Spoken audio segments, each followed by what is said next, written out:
জুলাই গণঅভ্যুত্থানের পর থেকে সামাজিক যোগাযোগ মাধ্যমে বেড়েছে অপতথ্য। ফ্যাক্ট চেকাররা বলছেন, সাধারণ মানুষকে বিভ্রান্ত করতেই একটি চক্র গুজব বা ভুয়া খবর ছড়াচ্ছে। তারা বলছেন, রাজনৈতিক, অর্থনৈতিক ও ধর্মীয় উদ্দেশ্যেই এসব গুজব বেড়েছে। ভুয়া খবরে সমাজে বাড়তে পারে অস্থিতিশীলতা, তাই জনগণকে সচেতন করার তাগিদ বিশেষজ্ঞদের। সম্প্রতি সামাজিক যোগাযোগ মাধ্যমে বিভিন্ন গণমাধ্যমের বরাত দিয়ে ভুয়া তথ্য ও গুজব ছড়ানোর প্রবণতা বেড়েছে। নাম ও ফটোকার্ড ব্যবহারের পাশাপাশি গণমাধ্যমের সূত্র ধরেও বিভ্রান্তিকর তথ্য ছড়ানো হচ্ছে। অনেকেই সামাজিক যোগাযোগ মাধ্যমে সেসব পোস্ট শেয়ার করছেন। প্রযুক্তির মাধ্যমে ফটোকার্ডের ডিজাইন নকল তৈরি করা হচ্ছে। নতুন করে এর সঙ্গে যুক্ত হয়েছে কৃত্রিম বুদ্ধিমত্তা বা এআই দিয়ে তৈরি ভুয়া ভিডিও।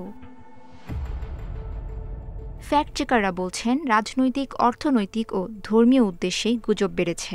সামাজিক যোগাযোগ মাধ্যম ব্যবহারকারীদের তথ্য শেয়ারে আরও সতর্ক হওয়ার কথা বলছেন তারা।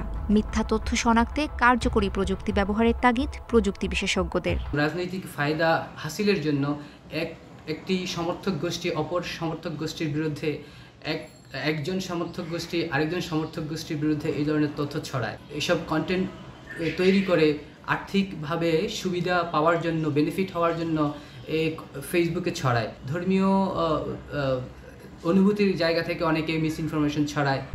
আইন বিশেষজ্ঞরা বলছেন, সামাজিক যোগাযোগ মাধ্যম বা অন্য মাধ্যমে গুজব ছড়ানো হলে আইনি সুরক্ষার সুযোগ রয়েছে। তবে অপতথ্যের ফলে জাতীয় নিরাপত্তা বা সামাজিক স্থিতিশীলতা ক্ষতিগ্রস্ত হতে পারে বলেও শঙ্কা তাদের। যে কোনো ধরনের মিথ্যা, মানহানিকর তথ্য ছড়ানো এবং মানহানিকর পোস্ট দেওয়া, ধর্মীয় অনুভূতিতে আঘাত করে কোনো ধরনের পোস্ট দেওয়া কিংবা রাষ্ট্রবিরোধী কোনো ধরনের গুজব ছড়ালে সেখানে কঠোর শাস্তির বিধান রয়েছে। যারা ভুক্তভোগী হবেন দ্রুত সেই পোস্টের স্ক্রিনশট রাখবেন, লিঙ্কগুলো রাখবেন এবং সরাসরি এসে মামলা দায়ের করবেন।